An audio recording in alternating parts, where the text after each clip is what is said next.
어제 공수처가 손준성 검사에 대한 사전 구속영장을 청구했습니다. 여기에 대해서 우리 국민의힘 법사위원들이 성명을 발표하도록 하겠습니다. 손준성 검사에 대한 사전 구속영장 청구는 공수처가 정치 중립 의무와 적법 절차를 무시하고 국민의힘 대선 후보 경선에 영향을 미치려는 정치 공작이다. 공수처는 25일 소위 고발 사주 의혹 사건과 관련하여 손준성 검사에 대해 사전 구속영장 청구 사실을 공개했다. 그동안 손 검사는 성실한 수사 협조 의사를 밝히며 변호사 선임의 어려움을 수차례 설명하고 양해를 구해왔고, 변호사 선임 후에는 11월 2일 출석 의사를 밝혀왔다고 합니다. 피의자가 출석 불응 의사를 명확히 한 경우라도 먼저 체포영장부터 청구하는 것이 통상적 절차인데, 이를 건너뛰고 출석 의사를 밝힌 피의자에 대해 아무런 조사도 없이 구속영장부터 청구하는 것이 적법한 절차입니까?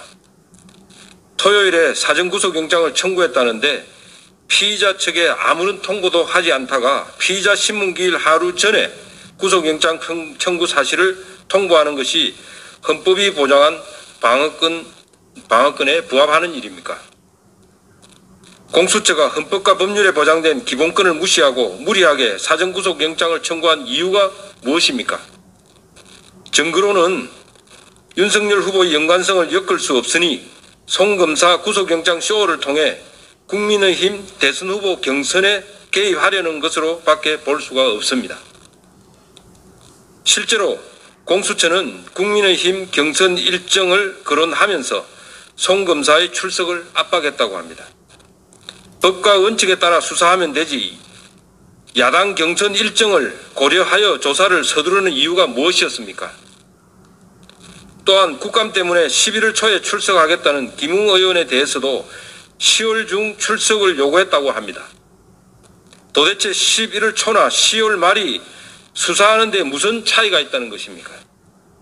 윤석열만 막으면 된다는 정권의 의도에 따라 경선 직전에 망신 주기를 통해 가장 강력한 야권 후보의 지지율을 떨어뜨리겠다는 의도 외에는 설명되지 않는 것입니다.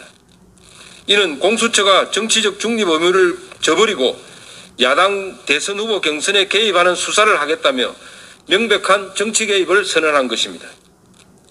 이제 손준성 검사에게 억지 적용된 공직선거법 위반, 선거방해 등 혐의는 부메랑이 되어 공수처 관계자들에게 적용될 수밖에 없지 않겠느냐 생각합니다. 공수처의 이런 정치적 수사는 조성은 녹취록 유출 사건과 박지원 국정원장의 제보 사주 의혹 사건 처리에서 이미 예견되어 왔었습니다.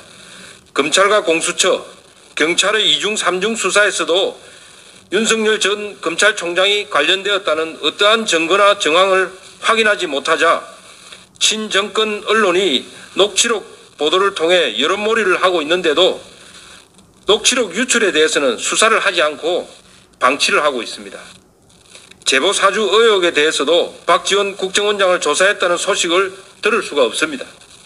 공수처 검사 혼자서 이런 천인공노할 정치 공작을 감행할 수는 없을 것입니다.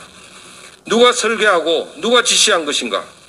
제보 사주로 윤석열 후보를 쓰러뜨리려는 1차 공작과 친여 언론이 녹취록 보도로 거짓 여론몰이에 나선 2차 공작이 통하지 않자 이제 국가기관인 공수처의 영향을 사주하는 3차 공작에 나선 것이라고 의심할 수밖에 없습니다.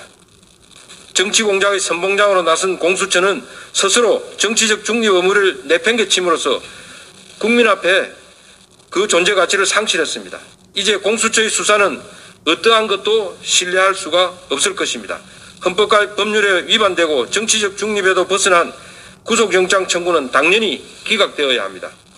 무엇보다 시급한 것은 누가 공수처의 영장을 사주했는지, 누가 정치 공작을 지시했는지를 철저한 수사를 통해서 명백히 밝히는 것뿐입니다. 감사합니다.